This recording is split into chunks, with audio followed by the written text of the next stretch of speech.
नमस्कार दोस्तों। आज राहुल नए नए गेटअप में दिख रहे हैं। कभी वे ट्रक ड्राइवर बन जाते हैं, कभी बढ़ई, कभी बावर्ची, तो कभी पेंटर। क्या पता आने वाले समय में राहुल अशरफ की पंचर दुकान पर भी दिख जाएं। राहुल या उनके सलाहकारों को समय रहते इस बात को समझना होगा कि चुनाव नए नए गेटअप से नहीं बल्कि वोट से जीता जाता है।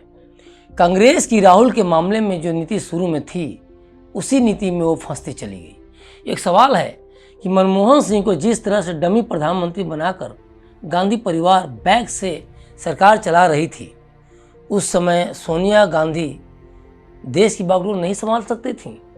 क्या राहुल मनमोहन के हटते और मोदी के पीएम बनते ही मैच्योर हो गए, या ये गांधी परिवार या कांग्रेस की छटपटाहट थी कि गांधी खानदान की मर्जी के बिना कोई बाहरी पीएम कैसे हो सकता है। जब बहुमत ने मोदी के हाथों में देश की बागडोर सौंपी थी तो कांग्रेस ने इसे नहीं समझा और उसे लगा कि बस यूं ही मोदी ने भाषण में बातें बनाकर सत्ता हासिल कर ली, जबकि वास्तविकता ये थी कि नरेंद्र मोदी अगर सत्ता में आए या उनका कद आज जितना बड़ा है तो इसके पीछे कई कारण हैं। बेहतर विपक्ष का न होना, देश में किसी भी पार्टी के पास पीएम फेस न होना, राहुल का राजनीतिक रूप से अनमैच्योर होना, कांग्रेस के 10 साल के मनमोहन शासन में भ्रष्टाचार के आए दिन आरोप, ये सभी ऐसे कारण थे जिसने कांग्रेस के खिलाफ जनमत तैयार किया और नरेंद्र मोदी को पीएम मोदी बना दिया। राहुल गांधी की राजनीति में एंट्री साल 2004 में हुई। वे अपने पिता राजीव गांधी की सीट अमेठी से पहली बार लोकसभा सांसद चुने गए। साल 2014 के बाद से कांग्रेस कई चुनाव हारी, पार्टी की कई राज्यों से सरकार चली गई। पार्टी में नया जोश भरने के लिए राहुल गांधी ने भारत जोड़ो यात्रा निकाली। इस दौरान राहुल गांधी की इमेज काफ़ी बदली हुई नजर आई। इस दौरान उन्होंने समाज के अलग अलग तबके से आने वाले लोगों से मुलाकात की। कांग्रेस की भारत जोड़ो यात्रा देश के 12 राज्यों और 2 केंद्र शासित प्रदेशों से होकर गुजरी। भारत जोड़ो यात्रा को शरद पवार की एनसीपी, फारूक अब्दुल्ला की नेशनल कॉन्फ्रेंस समेत कई विपक्षी दलों का समर्थन मिला। राहुल गांधी की भारत जोड़ो यात्रा में विपक्ष के कई नेताओं के अलावा कई फिल्मी हस्तियां भी शामिल हुईं, लेकिन राहुल की यह यात्रा कई मामलों में विवादित भी रही। राहुल की यात्रा में गौ हत्यारों से लेकर वैसे लोगों के शामिल होने का आरोप लगा जिन पर देश को तोड़ने के आरोप लगे हैं, देश को लेकर विवादित बयान देने का आरोप लगा है, और जो सबसे बड़ी बात कि भारत जोड़ने निकले राहुल गांधी देशवासियों को ये नहीं बता सके कि जो भारत कभी टूटा ही नहीं उसे जोड़ने क्यों निकले थे। आज राहुल के ये गेटअप्स कमोबेश युवाओं की उस रील्स की तरह हैं जो सुबह में किसी और गेटअप में होते हैं और शाम में कोई और गेटअप में, और कितने लाइक्स और कितने शेयर हुए वीडियो के ये देखने में लगे रहते हैं। राहुल को ये समझना होगा कि उनका ये गेटअप भले ही जनता लाइक करे लेकिन वो वोट बैंक में तब्दील हो जाए, ये नहीं हो सकता। ये कहने में कोई गुरेज नहीं है कि कांग्रेस के पास अब पेशेंस नहीं है, या कह सकते हैं कि उसके पास अपने युवराज के लिए इंतजार करने का और अधिक समय नहीं है।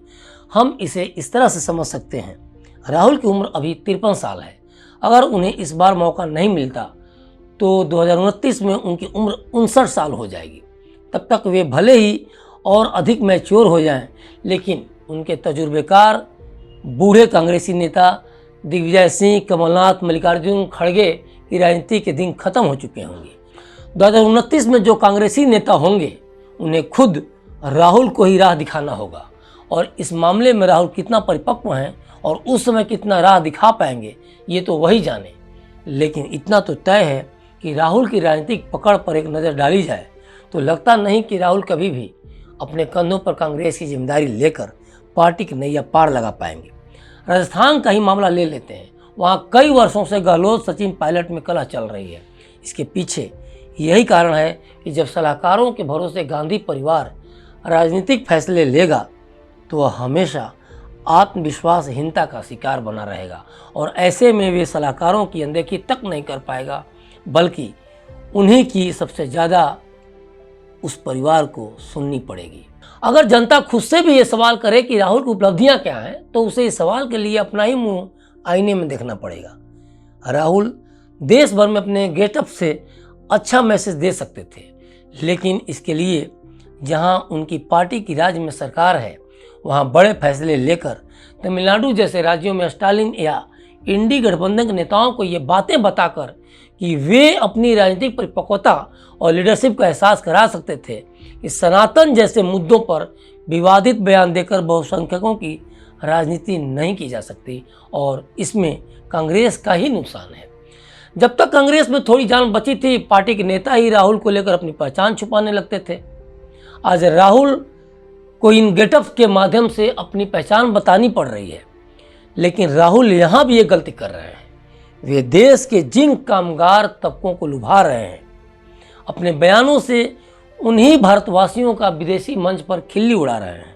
राहुल गांधी ये बात भूल जा रहे हैं कि विदेशी मंच पर देश की आंतरिक स्थिति को लेकर उनका कोई भी बयान एक देशवासी स्वीकार नहीं करेगा। सच्चाई तो ये है कि मोदी सरकार द्वारा भारत में निर्मित कोविड वैक्सीन से लेकर नई संसद के निर्माण, चंद्रयान और G20 जैसी चाहे कितनी भी सफलतम नीतियां हों, कांग्रेस ने उन नीतियों में सिर्फ गलती ही ढूंढा। कांग्रेस को पता ही नहीं चला कि मोदी का विरोध करते करते वो कब देश का विरोध करने लग जाती है। राहुल बढ़ई बने, पेंटर बने या कुली बने, इसमें कोई बुराई नहीं, लेकिन जरूरी है कि इन कामगारों के लिए अपनी भविष्य की योजनाओं को भी बताएं। सरकार का कोई ऐसा फैसला हो जो जनहित में हो तो उन्हें सरकार की नीतियों से अवगत कराना भी एक जिम्मेदार विपक्ष का दायित्व है। कांग्रेस आज मुद्दा विहीन है, इसलिए उसने या राहुल ने नए नए गेटअप पर फोकस किया है। गेटअप नरेंद्र मोदी भी अपनाते हैं, लेकिन उन गेटअप्स को जरिया बनाकर काम दिखाते हैं। किसी राज्य या विकास योजनाओं के उद्घाटन पर जाते हैं तो वहाँ के परिवेश में ढल जाते हैं। कभी कभी पीएम मोदी की कुछ चीज़ें ऑब्वियस लगती भी हैं, लेकिन जब हजारों करोड़ों की सौगात उन क्षेत्रों को मिलती हैं तो ये गेटअप उसमें छिप जाता है और जनता की नज़रें विकास कार्यों पर चली जाती हैं।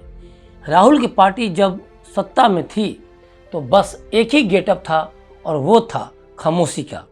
आज राहुल की पार्टी के पास केंद्र की सत्ता नहीं है, वे पावर में नहीं हैं, तो एक बड़े मंच से महरूम हो जा रहे हैं जहां से भारत की जनता को वे अपनी बात सुना सकें। और दूसरी बात कि उनमें आज तक वो असर नहीं आया जो नरेंद्र मोदी में है। अगर राहुल पिछले 9 साल में पीएम मोदी के पैरेलल खुद को तैयार करते भी हैं तो 2024 में उनकी संभावना बनती दिखती है, क्योंकि महंगाई और बेरोजगारी को लेकर मोदी सरकार की नीतियों से जनता में बहुत ज़्यादा असंतोष है। जिस राष्ट्रवाद और हिंदुत्ववाद से दूर होकर कांग्रेस जनता से दूर हुई, उसे ही अपनाकर बीजेपी सत्ता में पहुंची, लेकिन समय के साथ बीजेपी के इस हिंदुत्ववाद को जनता बहुत हद तक कट्टर मानने लगी है। दूसरी तरफ बीजेपी का राष्ट्रवाद कई जगहों पर हिंसात्मक राष्ट्रवाद का उदाहरण पेश कर चुका है, जिससे जनता को कई बार असहज स्थिति का सामना भी करना पड़ा है। कई बार ऐसा हुआ कि बहुसंख्यकवाद की राजनीति करते करते बीजेपी उसकी ठेकेदार दिखने लगती है।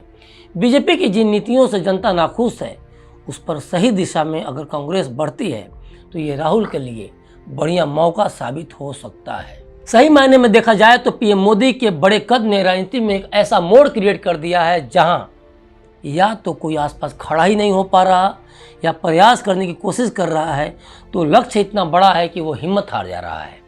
बहुरूपिया राजनीति पीएम मोदी की काट नहीं हो सकती। जरूरत है ग्राउंड पर काम करने की। सत्ता की लालसा में राहुल गांधी रोज वेश बदल रहे हैं। जब जब आम चुनाव करीब आता है, कांग्रेस को लगने लगता है कि राहुल लोक कल्याण मार्ग बस पहुंचने ही वाले हैं। एक दशक पहले तक स्थितियां ऐसी थीं कि क्या गांव क्या शहर, हर जगह कांग्रेस के पास कार्यकर्ताओं की फौज होती थी जो चुनाव में बड़ी भूमिका निभा रही होती थी। लेकिन आज ये कहना गलत नहीं होगा कि कांग्रेस को 44 सीट तक लाने में भाजपा से कहीं अधिक बड़ी भूमिका राहुल गांधी की ही रही है। बने रहिए क्लिक इंडिया के साथ और मुझे दीजिए इजाज़त। शुक्रिया।